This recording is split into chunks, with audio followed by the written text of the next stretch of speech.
সিদ্ধাৰ্থই 12 দিন লুকাই থকা অৱস্থাত কি কি ভুল কৰিলে দালাল মেনেজাৰে চাওক।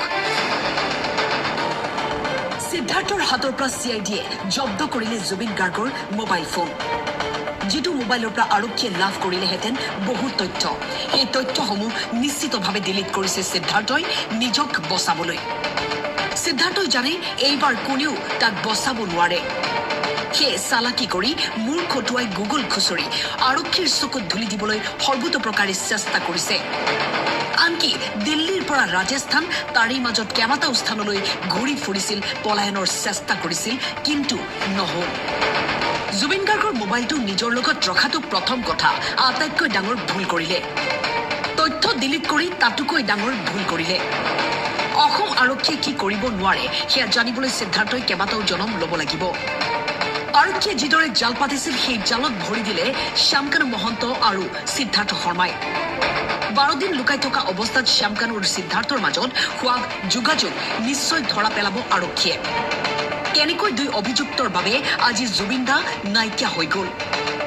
এজন নৰ্থ ইষ্ট ফেষ্টিভেলৰ আয়োজক শ্যামকানু, যিয়ে জুবিন নগলে মই মৰি যাম বুলি কোৱা অভিযোগ উঠিছে। আনহাতে মেনেজাৰ, যিয়ে জুবিন দাৰ সকলো শ্বেডিউল মেনেজ কৰি আহিছিল। জুবিন দাই ক'ত থাকিব, ক'ত যাব, কি কৰিব, কি খাব, ক'ত প্ৰগ্ৰাম আছে, সকলো মেনেজ কৰি আহিছিল এই সিদ্ধাৰ্থই। এই দুই বেপাৰীৰ বাবেই আজি অসমে হেৰুৱালে প্ৰাণৰ শিল্পীগৰাকীক। এতিয়া প্ৰশ্ন হৈছে, যদি সিদ্ধাৰ্থই আৰু শ্যামকানুই মিলি জুবিন দাৰ মোবাইলৰ পৰা কোনো তথ্য ডিলিট কৰিছে, সেয়াও এতিয়া পোহৰলৈ আহিব। মাত্ৰ কেইটামান ঘণ্টাৰ অপেক্ষা, সকলো স্পষ্ট হ'ব অসমবাসীৰ সন্মুখত। News desk, time 8। ডিলিট টেষ্টই নিজক বচাবলৈ। সিদ্ধাৰ্থ জানে এইবাৰ কোনেও তাক বচাব নোৱাৰে। সেয়ে চালাকি কৰি মূৰ খটুৱাই গুগল খুচৰি আৰক্ষীৰ চকুত ধূলি দিবলৈ সৰ্বতোপ্ৰকাৰে চেষ্টা কৰিছে।